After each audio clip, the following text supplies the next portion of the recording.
Hello' everyone, feeding কুৰ্তাবোৰ ইমান দাম ল'ম বুলি ভাবিলে ল'বলৈ মনেই নাযায়। তেনেকৈ আগতে মই ভাবিছিলোঁ, কিন্তু এতিয়া চিন্তা নাই। মিছত আপোনালোকে পাই যাব মাত্ৰ 600 টকাত 3টা ফিডিং কুৰ্তা। এয়া চাওক, মই আনিলোঁ 3টা ফিডিং কুৰ্তা মাত্ৰ 600 টকাত। 611 টকামান লৈছিলে দেই। আপোনালোকক মই লিংকটো দি দিম, আপোনালোকে কমেণ্ট কৰিব, তেতিয়া আপোনালোকে তাত গৈ ল'ব পাৰিব।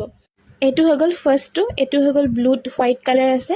আৰু গোটেইকেইটা কুৰ্তি যিকেইটা মই দেখাম এতিয়া আপোনালোকক, হোৱাইট কালাৰ প্লাজো আৰু হোৱাইট কালাৰ দুপাট্টাৰ লগত ধুনীয়াকৈ মেটচ কৰিব। এইটো হৈ গ'ল ফাৰ্ষ্টটো, আৰু এইটো হৈ গ'ল ছেকেণ্ডটো। এইটো একদম মাল্টি কালাৰ্ড আছে, খুব ধুনীয়া হয়। আৰু গোটেই কাপোৰকেইটা যে একদম ছফ্ট হয়, মানে একদম পাতলা পাতলা, গৰমত পিন্ধিবলৈ খুবেই আৰাম।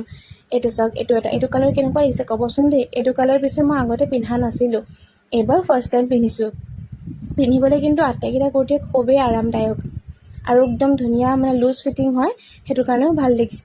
আৰু এইটো হৈ গ'ল 3 নম্বৰটো কুৰ্তি। এইটো যে একদম গৰমত পিন্ধো লগা কুৰ্তি, আৰু এইবোৰ কালাৰ কিমান ভাল লাগে ন গৰমত। এইটো খুব পাতলা হয় কালাৰটো, আৰু পিন্ধিবলৈও খুব ভাল হয়। আৰু এই পাত চাওক, চেইন পাত আছে গোটেইকেইটা কুৰ্তিতে, সেইখিনি জেগাতে দুপাতকৈ চেইন আছে। আৰু এইটোও পিন্ধি দেখাই দিছোঁ। আৰু আপোনালোকে যদি ভিডিঅ'টো চাই ভাল পায়, তেনেহ'লে ফ্ৰেণ্ডছ এণ্ড ফেমিলিৰ লগত শ্বেয়াৰ কৰি দিব, লগতে ফ'ল'ও কৰিব মোৰ প্ৰফাইলটো দেই। আৰু কেনেকুৱা ধৰণৰ বস্তু বা কাপোৰৰ ৰিভিউ চাবলৈ বিচাৰে সেইটোও কমেণ্ট কৰি জনাবচোন, তেতিয়া মোৰ আগন্তুক ভিডিঅ' বনাবলৈ কাৰণে সুবিধা হ'ব। বাই।